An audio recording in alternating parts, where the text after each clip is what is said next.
because I had a question that I wanted to make sure I touched upon, and there are a million others that I would love to talk about. But could you please speak to having enough? You've spoken about, or at least written about, how your hedge fund could have taken over your life, and you could have just ended up as a capital accumulator as your full-time job plus. How did you make the decision to wind it down? And how do you think about having enough? Because that's not, it doesn't strike me as something I come across often with people who are really good at investing. The way I got into the investment world, I was an academic and I was curious and I found things interesting. And I wasn't really in there to get rich. I was in there to deal with interesting math problems that kept coming up. Blackjack, roulette was a math/physics problem. Investing was, for me, lots and lots of math. So I enjoyed that. So I just do things I like, and I don't worry about money. As my former sister-in-law once said, "Do what you love and the money will follow." She wrote a book with that title. And I said, that's right. Do what you love and the money may follow. And if it does, that's fine. If it doesn't, you're still doing what you love. And what's important in life, I think, is the journey and the people you know and you spend your time with, and how you spend your time otherwise also. So that's how I looked at things. And I started out as a child of the Great Depression, so I knew what it was like to have basically no money. I used to sleep 4 or 5 hours a night in high school and get up at 2 or 3 in the morning and deliver newspapers. And I made $25 a month, which seemed like really big money. And I saved part of that for college and invested part of it in science equipment, chemistry, telescopes, electronics, and so forth, too, just because I liked playing with those things and learning about them. So my goal wasn't to make money. It was to have a good life and enjoy myself and have fun. And it just so happened that it turned out a lot of money, too.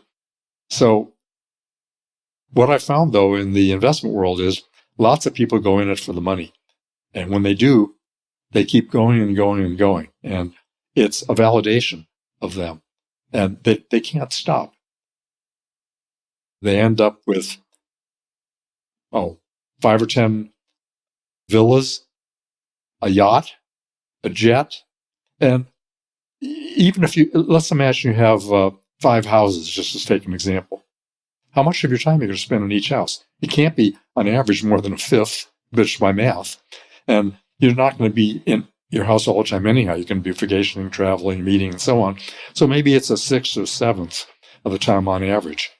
Now, some houses you're going to spend more time in and some less. So you may spend a 10th or 15th of your time, or none of your time almost in one of those houses. So you end up with a whole lot of stuff to manage and take care of, and you end up hiring people to do that. So you don't have to do it, and then you have to manage those people, and then you have to hire people to manage the people who manage the people, and so on. It's like running a business. It's terrible. You don't get to enjoy the important part of your life, which is time.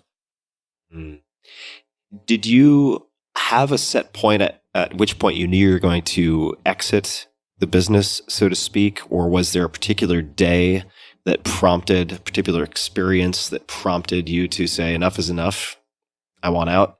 Do you remember what the catalyst was, if there was one? I wasn't having fun anymore. It was turning into work. And I said, well, I don't need to do this. I have enough wealth. I'm never going to spend it all. Why keep doing this? So I decided to wind it down. It was fun for a long time because there were challenging problems. And it was challenging to try to figure out new things and to deal with all the issues that came up. But when it became bureaucratic and paperwork and a grind where I had to do things I didn't want to do, that was enough. It was time to go. And it was the same thing in academia. I loved academia, but there were aspects to it that became burdensome. Committee meetings, endless reviews, grant proposals.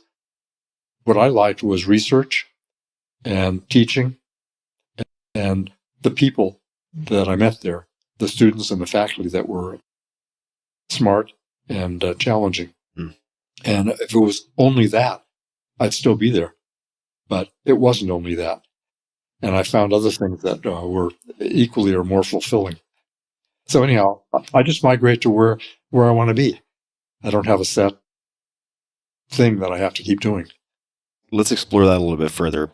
Nassim Taleb, who many people will know because of books like Fooled by Randomness, The Black Swan, Anti-Fragile, wrote the foreword to your memoir. And in that, he writes about your restraint, not getting caught up in the golden fetters of large structures, multiple offices, morning meetings, etc. And he highlights the value, or the fact that you value, independence. So what does independence mean to you? And how did you spend your time after winding down the investment side of things? I spent my time reading, traveling, exercising, enjoying my family and my friends, and learning things that I could learn. And then it's also entertaining to casually manage my investments. I might just interject here that one of the things that makes you independent is to accumulate capital, because then the capital can grow on its own if it's simply invested, as I described before, in, for example, an index fund. And once you have capital, then you have the chance of independence. If you have enough capital, it will support you indefinitely. When you've achieved that goal, there's no point in spending time doing anything you don't like doing if you can help it. I have to do some things you don't like gather all your tax information together every year, or go in for routine medical appointments. But is there anything that you are particularly interested in learning more about now, or in the process of learning about, or looking forward to learning about? What I've focused on for the last year or so is reading about what's going on in American society, what may happen. I don't think we can predict for sure what's going to happen, but we can map out scenarios. We can map out possibilities. We won't get them all, but we can map out quite a few of them and ask ourselves, what will we do if scenario A, scenario B, scenario C materializes? And have some sort of preparation and readiness for that.